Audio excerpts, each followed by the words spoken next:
Hello, this is Franklyn Wepner here, and I got a new victim here. If you've seen some of my other videos, then you know that this is one of the preliminary video before we start working, because we want to know who this guy is before I get to work on him. His name is AHARON Chaim Markowitz or Markovitz. Gam. Okay. And I could start saying a whole bunch of stuff, you know, like I saw this thing on TV, on the internet the other day. This guy's, he spent half an hour introducing the speaker, and the speech was only half an hour long.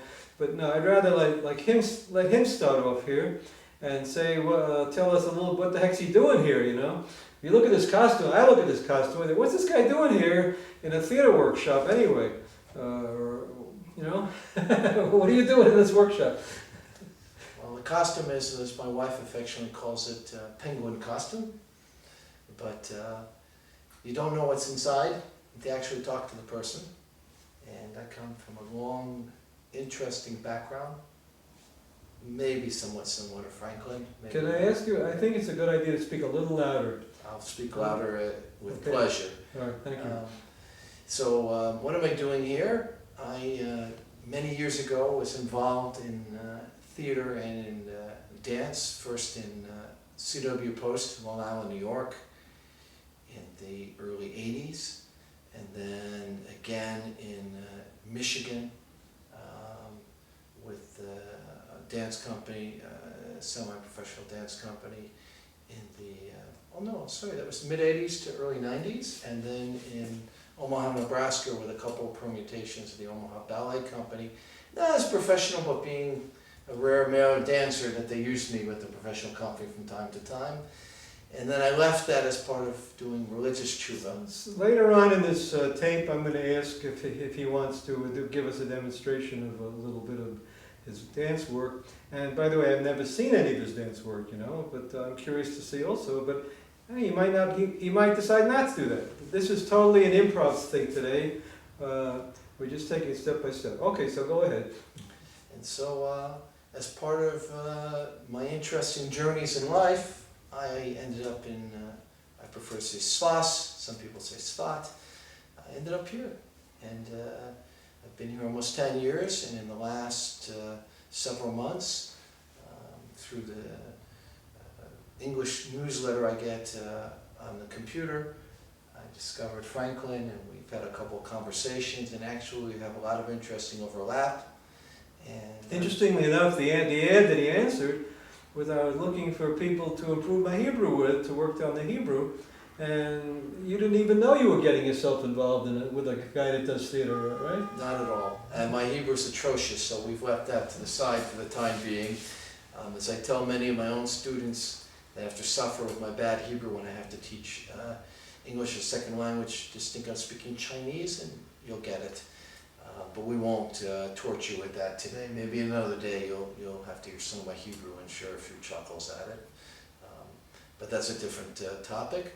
But we're talking about all the permutations of my life. One of the other things I did too along the ways, I went to undergraduate, graduate, and graduate school, and got a PhD in biology. You hear that, folks? PhD in biology. And also ballet dancing. Yeah. And also I went back to college here in Israel a few years ago through the Ministry of Education and got another degree. So I am a fourth degree, not What's that one? It's a teaching license in Israel to teach elementary school through high school. English is a second language. And the other degrees let me teach other subjects as well.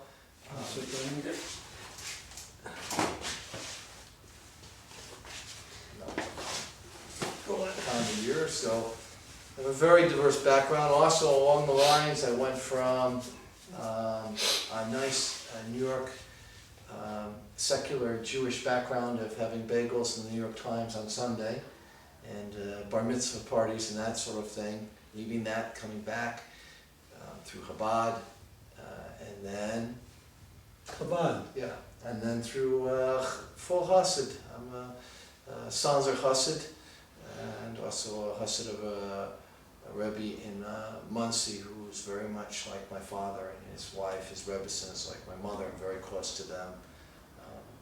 I have a very interesting life. And Yeah, I'll say, just like when I first met you, again that question, I hear all this stuff, you know, it seems like two separate people here, at least two separate people. What does the hassid have to do with all the theater and the other stuff?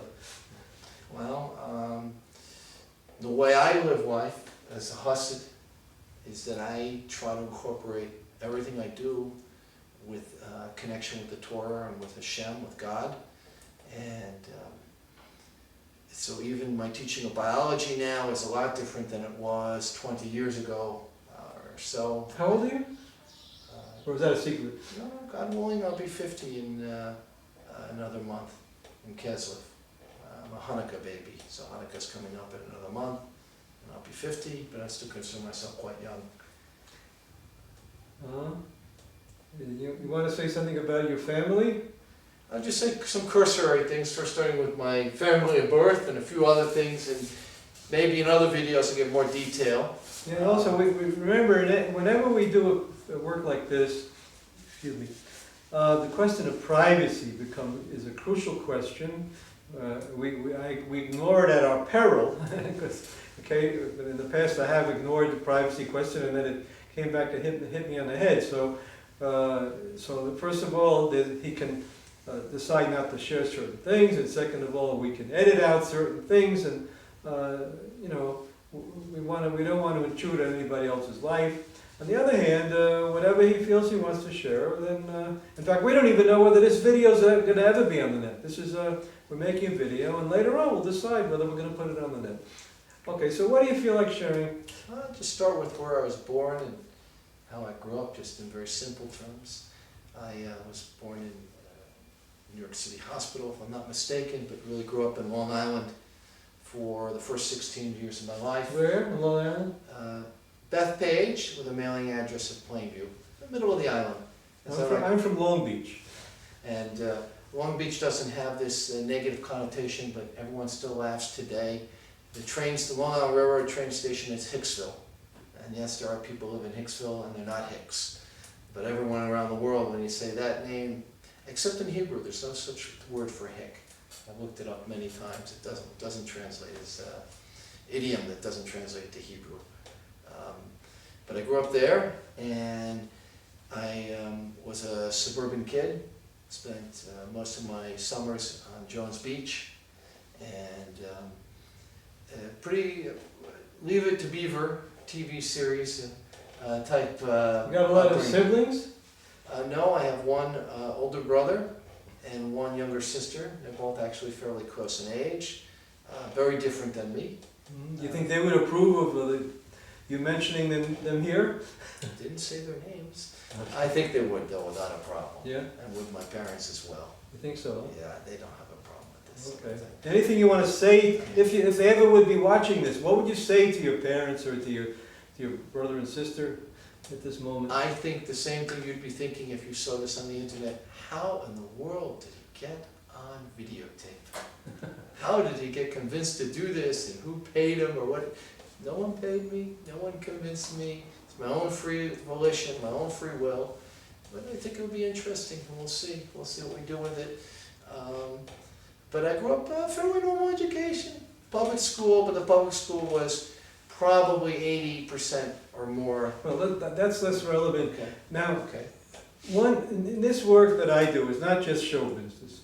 My background includes a lot of work, first of all, avant-garde theater, and a lot of Kabbalah studies, which we share an interest in that. But also, for 38 years approximately, I've been working with Gestalt therapy work on dreams, awareness, personal relationships. When everybody that works with me signs a form, that we realize that I'm not a licensed therapist, I'll say that right now, but I have 38 years of experience with me, almost close to 700 people already, using these techniques to train, mostly to train performers and a lot of times with yeshiva people. So here we have a process, you know, that's not just, you know, get up and dance that and get up and do that exercise and make that noise, you know. and here's the script, and learn that, you know, learn, here, you know, my work, I see it mostly as a truth search. The truth is much more interesting than fiction. I have very low tolerance for you know, superficial baloney acting. And the technique that we're working on, the Michael CHEKHOV technique, is very much in that tradition. He's always telling actors, you know, not to be your regular self. You go for be your higher self, and not be primitive acting, not one-dimensional acting, multi-level. When he said, Michael CHEKHOV said multi-level, he's talking about your soul, all the different levels of the worlds of the Kabbalah and all that stuff. So why do you heck would you want to work with somebody like me rather than just some typical theater director? Well, first off, when we mention typical theater and bring it right to right now, one of the things I didn't mention was that I had the pleasure, and I still have wonderful memories of it, of the inaugural year of the Long University theater opening in Greenville. And during that year, I did the technical lighting. We would take the set design and set up the lights and tune them and hang them and all of that. And I got exposed to a lot of things that still stay with me today. Marceau, Yitzhak Perlman. Yeah. I got to meet them all, and it was right first stage. But still, that's showbiz. What about the other side of it? Let me finish the other side of that. That's not kids acting. And the theater and my interests, I seek genuine people, and Hashem leads me to genuine people. And that's probably why I'm here, because I've lost something along the line in my religious choices. There's a voice that you're helping draw out that a regular person would care less about. They say, here's a script, read it, say it. All right, here's the two-bit dance, you know, that everyone knows. Every Broadway production or copy of that, you know, these 3-4 steps, turn right, turn left. Beyond that, I don't want to waste my time. I don't have a lot of time. I'm busy with a young family here in Svat, and with other children as well, and different jobs and learning Torah and keeping abreast of reasonable things in the world. So I'm here for serious work, and we seem to have a good kasher, and I think we're going to accomplish some things, and I'm going to prove myself in many ways beyond the dimension of just theater, but we're going to use it as one vehicle to help me grow. I notice as you're talking, you have a tendency to, maybe this is from your yeshiva days, but whatever, that chair creaks a little bit. Maybe try a different chair? Oh, no, before we do that, I'll just put both feet on the ground. That should neutralize the sound. Okay. I'm not a person to sit still. It's interesting. I mean, the camera's going to pick up the creaking, you know? No, I understand. I'm just not a person to sit still. I'm also part of, even what I do today, I'm a teacher and a professor, and I don't sit down. So for me to sit down in front of the camera is a new experience. Okay, now, when you talk about your family from childhood, but you also have a family now. You want to say something about your family, or again, you're free to censor. This family, my current family, I'm going to be a little bit careful, because I'm obviously very much enmeshed in the Haredi world, and this is more than a gray area, it's a difficult area. So I'll just say that Baruch Hashem, thanks to God, I'm blessed with a family right now with 4 young children, 2 boys and 2 girls. One is learning in Hebrew, another boy is learning in Yiddish. Learning in Yiddish. And the 2 girls are learning in Hebrew. If you call learning, I mean, one's not speaking yet, she's in nursery school, but in Hebrew. And they're growing up in a very Torah observant, very strict, ultra-Orthodox upbringing, which is a little bit in conflict with what I'm doing here, but c'est la vie. I'm not going to let that stop me from this. Yes, we know, we've talked before, and I'll just blurt this out and say it. We know that there's a problem that people in this very super religious world, you know, have a lot of taboos, what you're not supposed to be doing, and if I understand correctly, what we're doing here is one of these things you're not supposed to be doing very often, right? But where is the line here for you? I'm not sure the line is for anyone. I know there are some extreme things which I won't discuss on the videotape, which are unacceptable, but the fact of making a video is not a problem. The problem might become a posting on the internet or might not. Certainly right now I use a computer for work, and I do use the internet, and I do it with certain strictures that are acceptable. B'diavad, in other words, they're not the best, but they're acceptable. And this, what we're doing today, is perfectly acceptable. We'll see what happens. Yeah. I don't know. You can't open up any particular book that says this, and this is not permitted, this, and that is permitted. It's a gray area. And from my point of view, as well, with these different things that I'm interested in, but part of it would be nice to have some kind of an artistic product. But if I understand correctly, that's part of the taboo is creating an artistic product and showing it as a theater piece, or is there some way that could be allowed? That's not as problematic. I mean, my children watch full theater productions from New York in Yiddish, but all the actors are men. Mm-hmm. And even the singing is only male voices, so that's where we start getting into trouble. Right now, we're having a conversation between two men. There's no. So if we do some kind of a production involving you, maybe a couple of other men, or you even by yourself, that so far that would not be forbidden, right? It would not be forbidden. Depends on what it's about, of course. Also. Right. Well, just in general terms, and there is a modern Orthodox, all-male, religious, very religious dance company in Jerusalem. Yeah. But now you're talking about modern Orthodox, and you don't want to be modern. No, I didn't. I'm sorry. You said I made a mistake. Thank you for correcting me. It's not modern. They are Orthodox. They're absolutely from Shomer Mitzvah, everything. They do modern dance, not modern Orthodox. I'm sorry, I made a mistake. I know there's somebody that, I forgot what his name is, maybe it's Luber, Chagai Luber. There's a theater in Jerusalem that is supposedly a Haredi theater. I haven't seen that work too much. Could be, I'm not familiar with it. Okay, these are some of the issues that come with the questions. Let's see, what else comes to mind? Any other particular topics you think would be interesting to share? I think one of the things is problematic for me that's relative to probably people who might see this videotape. It's very hard for me now, and it has been for a number of years, in music. I went through a phase as becoming about tshuva, becoming more religious. I got rid of all my music, and I don't listen to the radio commonly. And it's very hard for me when I hear music, even music that's not problematic, because it brings back memories that are, some of them are quite fond, and tears and things. And this is one of the quandaries of being about tshuva, but it also can add a lot to Yiddishkeit, because I have this knowledge and it's still there. It's not blanked away. It's not been erased. It's part of so you said something about also being somehow feeling self-conscious about singing also, right?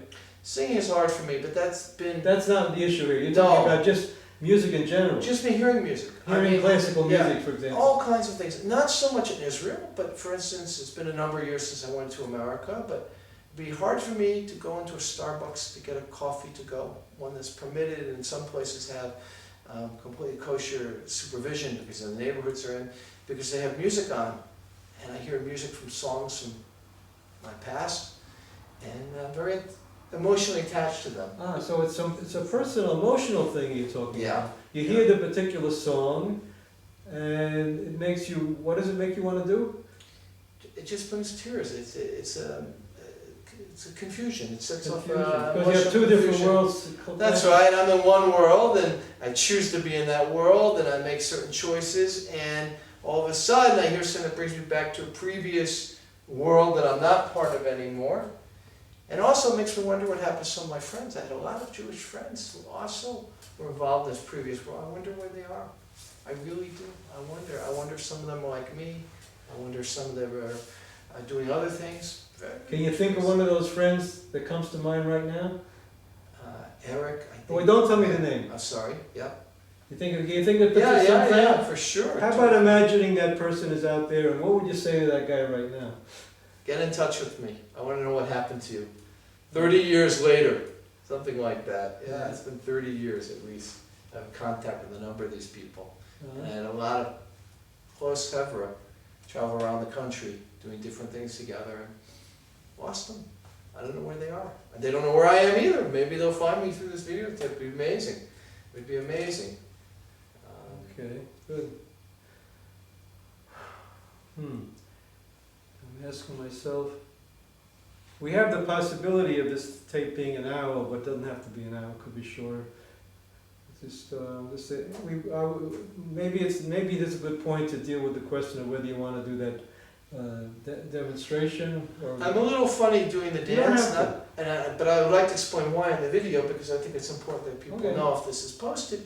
It's just the fact that I have not had any dance class training or even any dance period for at least 15 years, close to Really? 15 years. It might be longer than that. It would have been, the last time would have been in, I think Royal Oak, Michigan, or the studio was there, or if it was in, I forgot the name of the town, close to West Bloomfield. But it's been so many years, I'm just afraid I look foolish.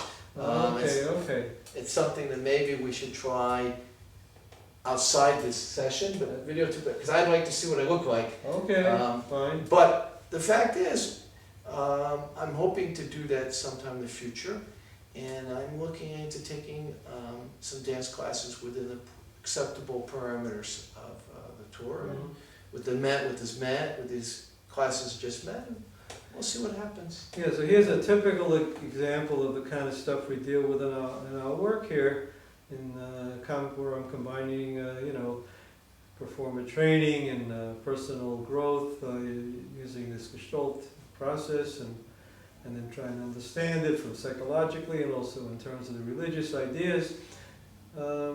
So everybody's got certain areas which are areas that like the borderline. Where do I explore, and what, and especially the issue of judgments.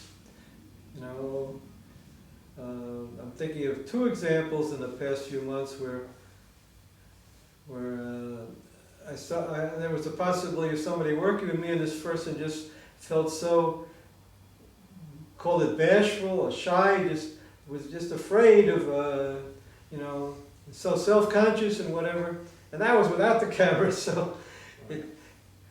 Well, I have the benefit of working with somebody else right now who's been helping me, I don't know, to use a cliche, it's not necessarily fitting, but to come out of myself and be more comfortable with who I am and know who I am. Well, interesting enough, his background training is from the traditions of the Baal Shem Tov and Rav Nachman of Breslov, and so he gives me a lot of strength to not be afraid, to try things within the parameters of Torah that are acceptable, and to really realize some of the things I gave up that maybe I don't have to give up, and some of the things I can continue growing in.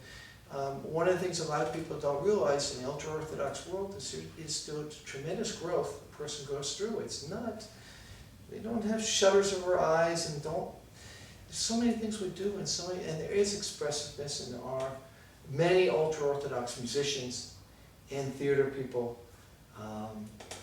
So I'm going to start getting involved in that as well, I hope. We'll see. We'll see. And plus, I'm looking forward, we did do one limited Gestalt session, but it was amazing for me. And we also did one... Why don't you say something about that?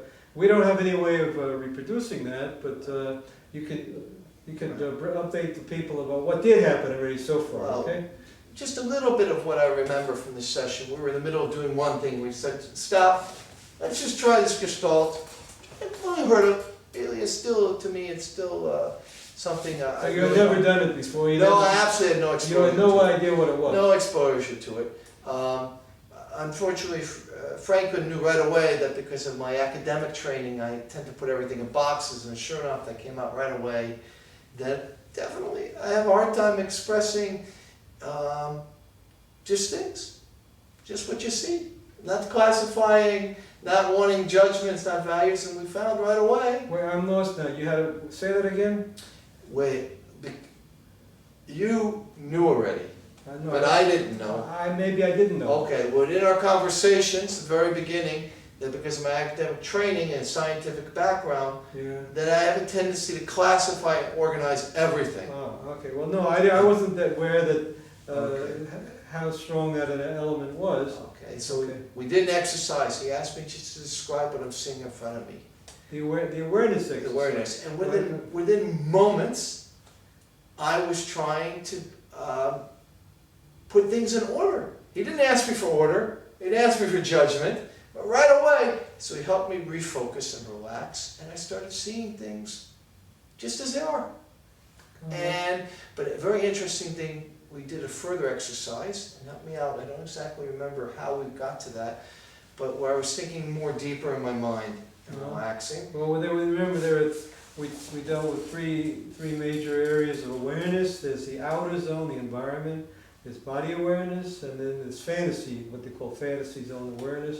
Later on we'll talk about these things and how would you talk about the same things in terms of the Zohar, Kabbalah, or Nachman of Breslov, whatever, but just from Fritz Perls in Gestalt therapy, he calls them the outer zone of environmental awareness, body awareness, and fantasy zone awareness, okay? That's what we did. So I found that I have no problem with things in my mind that you refer to as fantasy zone, but outside that, I'm very limited. But we did find, I remember that there was one thing, and I have this feeling, I've had it for most of my life. I remember it's very young, and even on a regular basis, I have this sort of image in my mind of a warm light, like the sun, a white light, and it's not a drug thing, it's not an imaginary, it's not brought on by any hallucination, it's a real thing. And there's a lot that can be drawn out of that. I remember hearing this, but remind me again, what are you talking about? Say it again. Say it in different words, maybe. All right, let me think for a minute. I closed my eyes. It was an exercise. Yeah, awareness. Awareness, and I was reflecting and looking at myself. And I don't remember exactly what drew it out without opening up notes right now, and I don't really want to do that at this point. No. But I just remember having a clear feeling of warmth, my whole body, and able to be relaxed finally, which was the first time we were in that session. Maybe we were here 2.5 hours. First time you saw me at all relaxed and comfortable. Yeah. And I just saw this white light, this warmth, and I felt that before in my life. And I attribute it to a connection to Hashem, to God, and many positive things. And we stopped the session because we were just touching on it. But something else I want to mention that we did, and I believe it was Michael CHEKHOV technique, which I was amazed was this walk of life. Walk through the walk through life exercise. Yeah, so maybe you could just explain it for a moment, and then I'll say, not the images, but what I learned from that. Yeah. So if we go on making more videos, and if anyone does follow the whole sequence of videos, so you know, we're starting a little bit beyond the beginning, because we already had a couple of sessions talking and working a little bit on Gestalt, and we had this very productive session working on the walk through life exercise, which is this first of all is like a preparatory part where he just simply walks around a circle and thinks about his life, and I'm calling out age 6, age 7, every 3 minutes I gave him a different age in order, and he would think of images from that part of his life, and at the end of the session, at the end of that exercise, he would sit down and write down what he remembered. That very simple exercise. That was the first part. The second part was using those images as part of what we call, and from a theater point of view,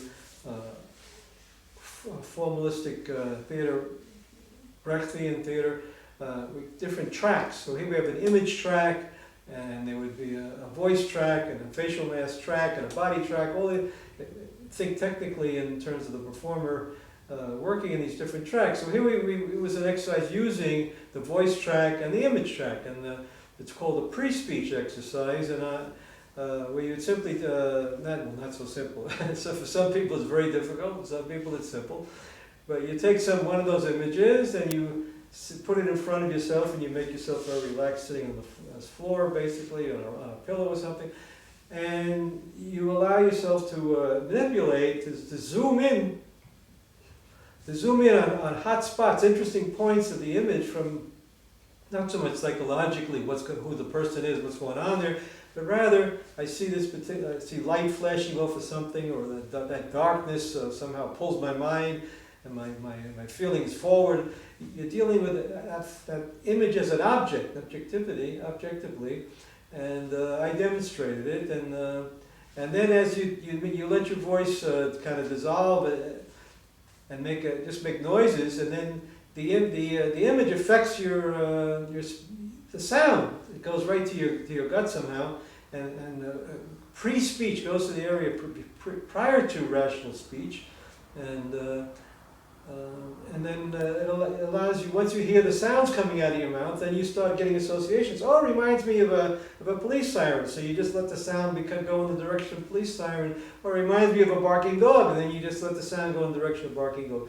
So it's setting in motion a whole bunch of associative elements here, a way of working in associations rather than rational cause and effect. So I wanted to give him this as a beginning to work on his preset logical framework of thinking. And by the way, we have you want to mention say anything about the dyslexia thing or not? Is that? Not at this point. No, okay. But I mean, that was part of it, to work on the basic production of sound as a way of improving speech and learning languages and stuff. Okay, so that's the exercise. Right? So I just want to add, so I saw him demonstrate, a few minutes we talked about, and I thought, 2 minutes, I'll be done, it won't work for me. I don't know, but let's try. So I walked around a few minutes just in a circle calmly, and then he started interjecting, okay, now, just think images. I think we started age 6, we went through 18, we combined the last two, 17 and 18. And again, I said age 6, I thought, what am I going to remember? This will go over in 5 minutes. About 45 minutes later, I'd remembered hundreds of images. And I felt like I'd walked through films. I still have them actually for my family, the old 8mm Browning camera images. And then I had them digitized. I have the disc, which I haven't looked at in years. I'm thinking I need to look at them. They're actually on DVDs now after this exercise a week or so ago. But I was amazed how much I remembered, and vividly playing with friends, and names, and just all kinds of remember, things. we had already discovered that in his work on awareness, that the fantasy zones is his strongest, so far, the strongest part that we've encountered in his work. So it fits, what he's saying fits right in with the fact that he seems to have very easy flow there in that area. So then the second part of the exercise was just sit down and write down the images. So again, I thought, okay, I'll sit down. How many will I remember now to write them down after about 15 minutes now, maybe going on an hour? I wrote 3 pages. And for each image in my mind, I could write pages on each one of those. I'm still amazed. I have the notes. And then what happened, let's go to the next step. So then what happened when you try to do the pre-speech exercise? The pre-speech one, when we sat down and tried, that was a bit of a disaster for me. It was very hard for me not to have a predestined, a plan in my mind of what I want to do with my arms and the sound I want to produce. Yeah. But it shows there's an area of growth to work on, and the way I speak, the way I control my breathing, it's very important to work on techniques because it'll help in theater, it'll help in my presentation. So here we're dealing with a major philosophical issue here, the 2 kinds of thinking, deductive logic, inductive logic. I got hundreds of hours of videos on this stuff if you want to take a look at my videos on Vimeo. But in general, inductive logic is the one that people dealing with Kabbalah, with all kinds of mystical experiences, dealing with awareness, Gestalt therapy, that's all inductive stuff, intuitive logic rather than the other rational logic. They say this, either you start from the general idea and you break it down, or you start from the a million moments of awareness and you integrate them. So inductive logic is the second thing, integrating awareness moments rather than breaking down a big system. And here's a guy that's used to setting things up as a big scientific system, and I'm telling him to do the opposite, you know. So the initial encounter was not so easy for him. All right, but he's still here. I'm looking forward to more. Uh-huh. And I think maybe this is enough for the first session, if that's okay with you. Yeah, sure.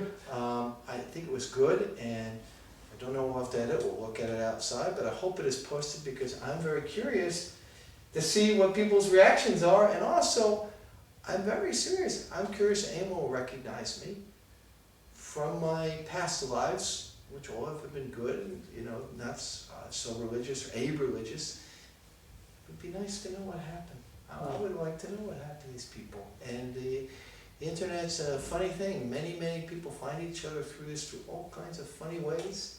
And this could be an avenue. It would be very nice to hear from the people who knew me and haven't heard from me or been in contact with me 20 or 30 years. It's quite possible. Quite possible. Okay, so thank you for listening, and thank you for being here, and we'll see what's next. We'll see whether this video ends up on the net, and after that, what's going to happen. We just don't know. That's the way I like it to be. That we're starting on a possible adventure here. Okay. That's what I should. All right. Sounds good. Thank you very much. Everyone should have a good day or evening whenever you're viewing this videotape, if it's posted. And if it's posted, there'll be more to follow. Well, we'll see. Okay.